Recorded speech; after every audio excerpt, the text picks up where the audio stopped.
अस्सलाम वालेकुम। Welcome back to my channel. Lecture 35 language review. इसकी बात करेंगे।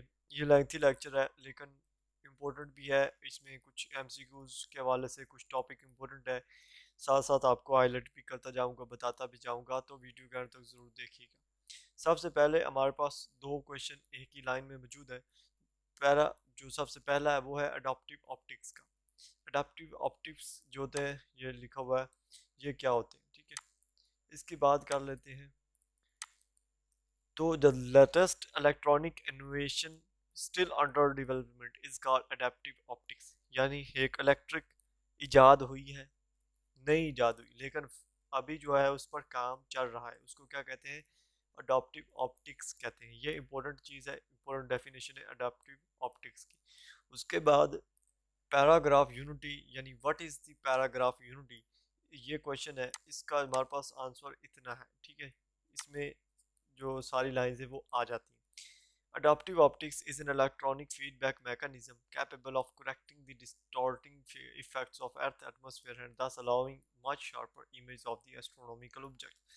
जो एस्ट्रोनॉमिकल ऑब्जेक्ट्स हैं उनकी जो इमेज है उनको हमारी तरफ ज़्यादा तेज़ी से अलाउ करती है उसको, क्या हम उसे देख सकें। और डिस्टॉर्टिंग इफेक्ट जो होती है और अर्थ एटमॉस्फेयर को उसको करेक्ट करने में हमारी मदद करती है, ठीक है। ये है पैराग्राफ यूनिटी, ठीक है। ये आपने जस्ट इतना करना है, ये आगे का जो है इसको सारे को छोड़ देना, इसको बिल्कुल भी याद नहीं करना। उसके बाद है हमारे पास topic sentence. Time become a keyword in the language of physics during the 17th century. 17वीं जो सदी थी उसमें फिजिक्स की लैंग्वेज एक कीवर्ड बन चुकी थी। Isaac Newton wove the passage of time directly into his equation as in force is equal to mass and acceleration. आपने जस्ट क्या करना है, इसकी जो ये तो पहली लाइन है टॉपिक सेंटेंस की, इसको आपने याद रखना है बस। इसके बाद हम बात करेंगे जो है पैराग्राफ कोहेरेंस। इसको छोड़ दें, इसको भी नहीं याद करना। ट्रांजिशनल वर्ड्स एंड पैरासिस, इसको भी नहीं याद करना, ठीक है। उसके बाद हम याद करना है जो इसमें वो है हमारे पास नरेशन, ठीक है। नरेशन क्या होता है? ये इस्टेब्लिश करती है एक इवेंट्स की सीरीज़ को, जो रीडर्स को बताती है कि क्या हुआ था। Narration follow a chronological pattern of development. It is a convincing mood of paragraph development to the extent that it tells a coherent story। यानी ये एक साफ शफाफ स्टोरी बयान करती है जिससे रीडर को सारी इन्फॉर्मेशन मिल जाती है। दिस पैटर्न और time line is usually very easy to understand. इस टाइम लाइन को या इस पैटर्न को समझना जो है वो बहुत ईजी होता है, ठीक है। ये आपने याद करना है। उसके बाद हम बात करेंगे जो नेक्स्ट हमने याद करना है इस पूरे लेक्चर में, डिस्क्रिप्शन की बात करते हैं।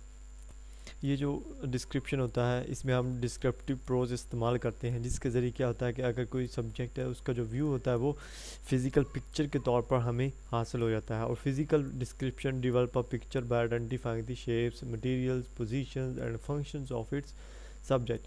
फिज़िकल डिस्क्रिप्शन जो होता है वो एक पिक्चर डेवलप करता है आइडेंटिफाई करके, जो उसके पास शेप्स हैं, मटेरियल्स हैं, या उसकी जो पोजीशन है, या उसका जो फंक्शन है उस सब्जेक्ट का, ठीक है, उसको आइडेंटिफाई करके एक पिक्चर प्रेजेंट करता है, जिससे हम उसकी डिस्क्रिप्टिव जो है प्रोज वो निकाल लेते हैं। Such prose often serve as a raw material for more elaborate forms of analytical prose. Analytical prose की जो और दूसरी फॉर्म्स है उनके लिए ये जो प्रोज होते हैं डिस्क्रिप्टिव प्रोज, ये रॉ मटेरियल साबित होते हैं, ठीक है। ये आपने याद करना है। उसके बाद हम बात करेंगे एनालॉगी की। एनालॉगी क्या है कि इसमें हम एक ऑब्जेक्ट को, उसके प्रोसेस को हम दूसरे के निस्बत के साथ उसको बयान करते हैं, ठीक है।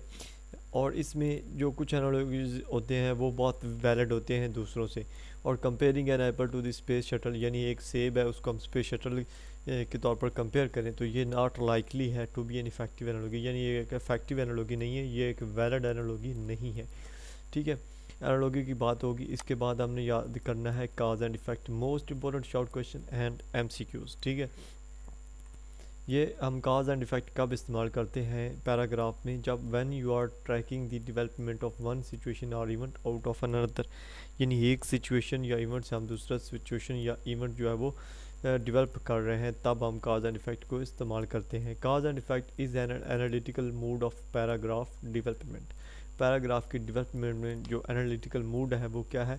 काज एंड इफेक्ट है, ठीक है। अगर इसकी एग्जांपल में देखें तो सबसे पहली लाइन है कि global climate change resulting, global climate जो है वो चेंज हो रहा है, क्यों हो रहा है, क्योंकि ग्रीन हाउस गैसेस की जमा होने की वजह से हो रहा है, ठीक है। ये रिज़ल्ट इसका क्या है, इसका काज एंड इफेक्ट क्या है, ग्रीन हाउस गैसेस, ठीक है। उसके बाद हम बात करेंगे कंपैरिजन एंड कंट्रास्ट की।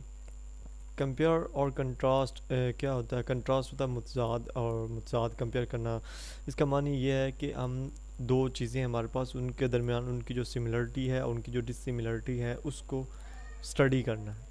ये जो प्रोसेस होता है ये क्या कहलाता है, कंपेयर और कंट्रास्ट होता है, ठीक है। Comparison emphasis the similarities, contrast the differences. यहाँ पर ये याद रखना है कि कंपैरिजन जो है वो एम्फेसिस करता है किसको, सिमिलरिटीज़ को, और जो कंट्रास्ट है वो किसको करता है, डिफरेंस को। कंट्रास्ट का मतलब होता है मुतजाद, और कंपैरिजन का मतलब होता है दो सिमिलरिटीज़ में कंपेयर करना, ठीक है। और एक जो पैराग्राफ है वो ये दोनों इस्तेमाल करता है। ये इस पूरे जो कंपैरिजन और कंट्रास्ट है ये एक इम्पोर्टेंट एमसीक्यूज़ भी है और शॉर्ट क्वेश्चन भी, इसको आपने अच्छी तरीके से याद रखना है, ठीक है। उसके बाद हम बात करेंगे, हमारे पास है डेफिनेशंस।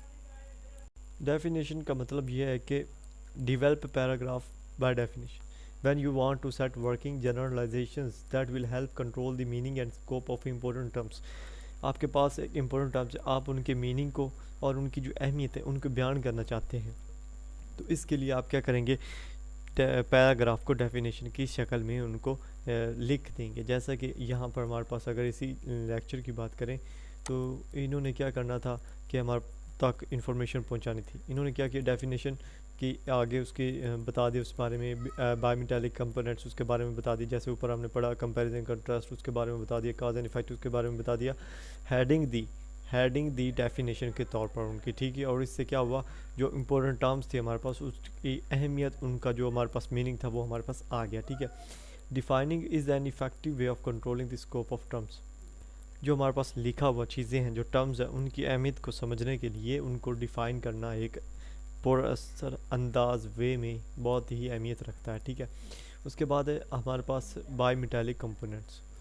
बाईमेटालिक कंपोनेंट्स जैसा कि नाम से ज़ाहिर होता है, बाई यानी दो, तो इसमें क्या है, दो सेपरेट कंपोनेंट पर ये मुश्तमिल होता है। Each occupying a distinct position in the component, component में हर एक की जो है ख़ास वैल्यू होती है, ख़ास पोजीशन होती है।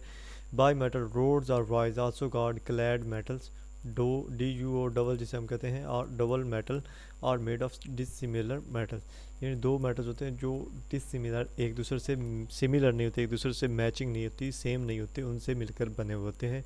तो बायोमेटालिक कंपोनेंट्स को आपने याद रखना है, ठीक है। इसकी फॉर एग्जांपल में अगर देखें तो यहाँ पर है कि aluminium clad steel wire combines the strength of steel with the electrical conductivity and corrosion resistance of aluminium. Corrosion resistance के लिए एल्यूमिनियम इस्तेमाल होती है, और steel wire combines the strength of steel, steel की स्ट्रेंथ के साथ स्टील वायर जो है वो एल्यूमिनियम की बनी हुई है, ठीक है। एग्जांपल में एक याद करनी तो कर लें, नहीं तो कोई बात नहीं है। और इसके बाद इस चैप्टर में और कोई चीज़ याद करने की नहीं है, सिर्फ जस्ट दूसरी को जो है चीज़ें इसमें रह गई हैं उनको आपने एक दफ़ा रीड कर लेना है बस, ठीक है। तो यहाँ पर जो ये वीडियो है वो मुकम्मल होती है, तो मिलेंगे इंशाल्लाह नेक्स्ट वीडियो में। तब तक के अपना ख्याल रखिएगा, अल्लाह हाफिज़।